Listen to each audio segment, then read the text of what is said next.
wabarakatuh. Kembali lagi dengan pelajaran saya, Kak Hani Fathullah. Kalian bisa panggil saya Kak Ula atau Bu Ula ya, terserah kalian. Oke, sebelum mempelajari pembelajaran pada hari ini, marilah kita buka pembelajaran hari ini dengan berdoa bersama. Bismillahirrahmanirrahim. Rabbi syrah li sadri wa yassir li amri wahlul 'uqdatam min lisani yafqahu qawli. Rabbi zidni ilma warzuqni fahma bi rahmatika ya arhamar rahimin. Semoga pembelajaran kali ini dapat memberikan ilmu yang berkah dan bermanfaat bagi kita semua. Oke, sebelum memulai pelajaran, untuk meningkatkan semangat kalian semua nih, kita yel-yel dulu ya. Oke, ada yang masih ingat yel-yelnya? Oke, ketika Kak Ula memberikan aba-aba anak biologi, kalian menjawab, Alhamdulillah, luar biasa, tetap semangat. Oke, langsung saja ya. Anak biologi, Alhamdulillah, luar biasa, tetap semangat.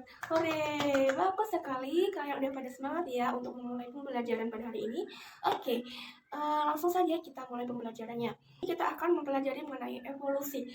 Nah, apa sih pengertian dari evolusi itu sendiri? Jadi evolusi ialah cabang dari ilmu biologi yang mempelajari tentang sejarah dan asal-usul makhluk hidup yang kaitannya dengan genetika atau pewarisan sifat. Di dalam evolusi ini kita akan mempelajari mengenai teori-teori evolusi dan juga percobaan sederhana mengenai evolusi. Nah, teori evolusi ini ada banyak sekali. Yang pertama itu adalah teori Lamarck.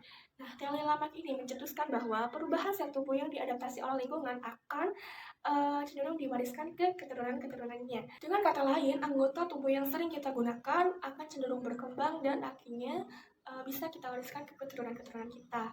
Nah, untuk contoh yang bisa kita ambil yaitu tangan kanan dan tangan kiri. Nah, di antara kedua tangan ini yang paling sering kita gunakan ialah tangan kanan. Alhasil tangan kanan lebih besar dibanding tangan kiri ya.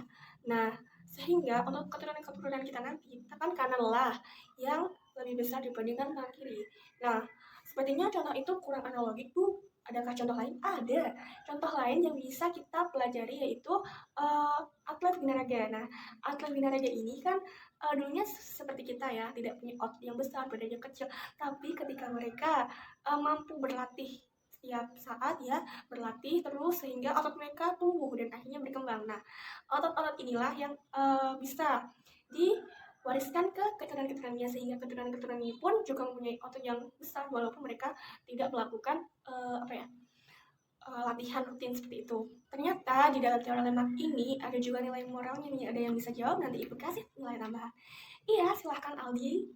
Wah, bagus sekali Aldi, benar saja jawabannya. Nah, jadi nilai moral yang dapat kita pelajari dari teori Lamarck ini yaitu kita harus mempunyai kebiasaan yang positif. Kita harus berlatih mempunyai kebiasaan positif dan meninggalkan kebiasaan yang negatif.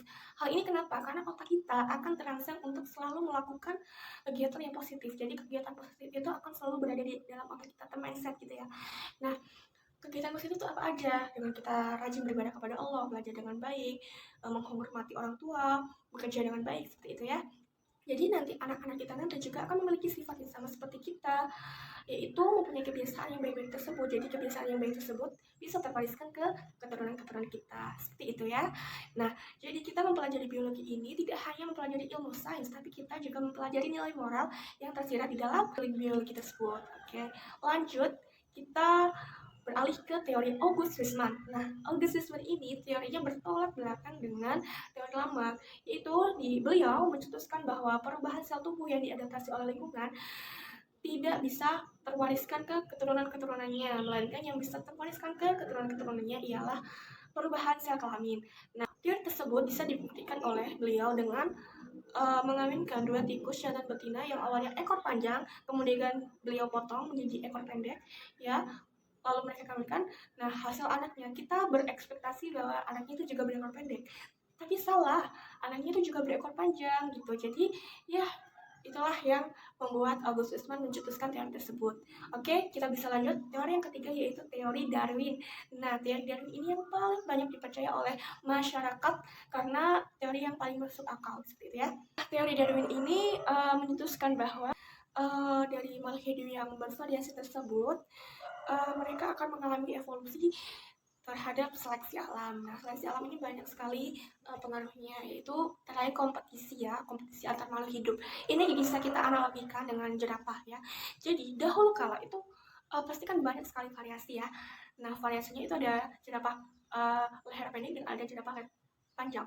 Nah, jadi mereka ini kan sama-sama membutuhkan makanan. Nah, makanan itu pohon itu kan makin lama kan makin tinggi gitu kan. Jadi yang mampu untuk memakan ini adalah jerapah leher panjang, sedangkan leher pendek tidak mampu sehingga leher pendek ini punah. Nah, ketika jerapah leher panjang ini mampu beradaptasi dengan selalu mendapatkan makanan, mereka akan mampu bertahan sehingga mereka akan berkembang biak menjadi jerapah-jerapah saat ini ya, yang bisa kita lihat itu banyak jerapah yang leher panjang. Seperti itulah teori evolusi biologi. Lalu bagaimana sih Bu kita sebagai para siswa ini untuk membuktikan suatu evolusi? Apakah ada percobaan sederhana yang bisa kita lakukan? Ya, tentu ada dong. Jadi untuk percobaan sederhananya, kalian bisa menyiapkan 4 buah kertas.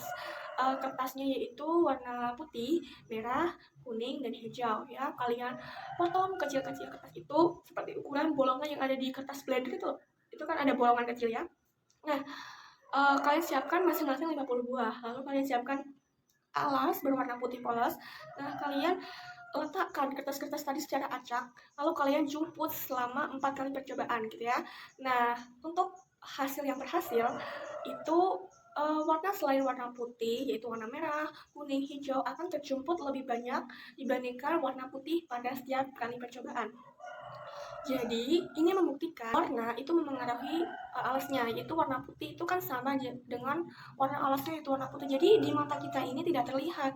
Jadi kita lebih mudah mengambil warna-warna yang mencolok seperti warna merah, kuning, dan hijau.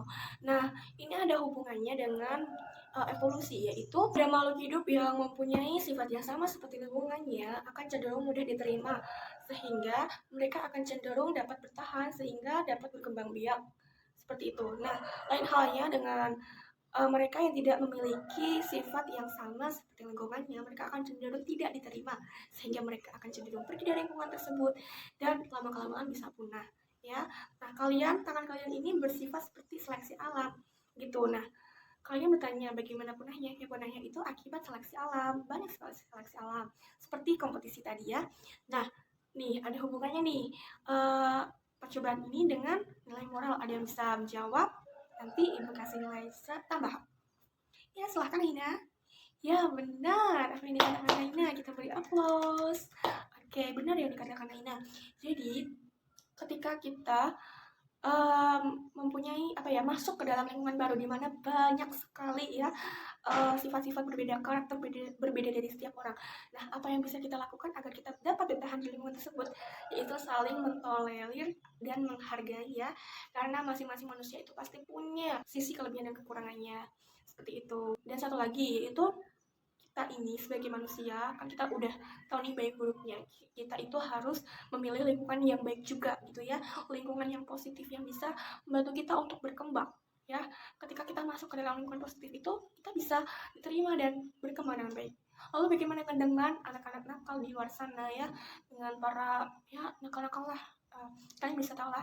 Nah, itu mereka juga bisa loh berubah kalau mereka mau, tapi kalau mereka tidak mau berubah, mereka juga kehadiran mereka tidak bisa diterima di lingkungan yang positif tersebut ya, karena sifat mereka yang bertolak belakang dengan prinsip-prinsip dari lingkungan tersebut ya. Jadi mereka akan cenderung untuk tidak mudah beradaptasi di lingkungan tersebut sehingga mereka keluar dari lingkungan tersebut. Seperti itulah yang bisa kita pelajari dari percobaan sederhana ini. Wah, tidak terasa ya pembelajaran kita sudah mencapai di penghujung acara. Nah, sebelum kita akhiri, Ibu atau Kak Ola sendiri meminta maaf apabila terdapat kesalahan kata baik disengaja maupun tidak sengaja. Akhir kalam kita akhiri dengan hamdalah bersama. Alhamdulillahirabbil alamin. Terima kasih. Wassalamualaikum warahmatullahi wabarakatuh. Sampai jumpa di pertemuan berikutnya ya.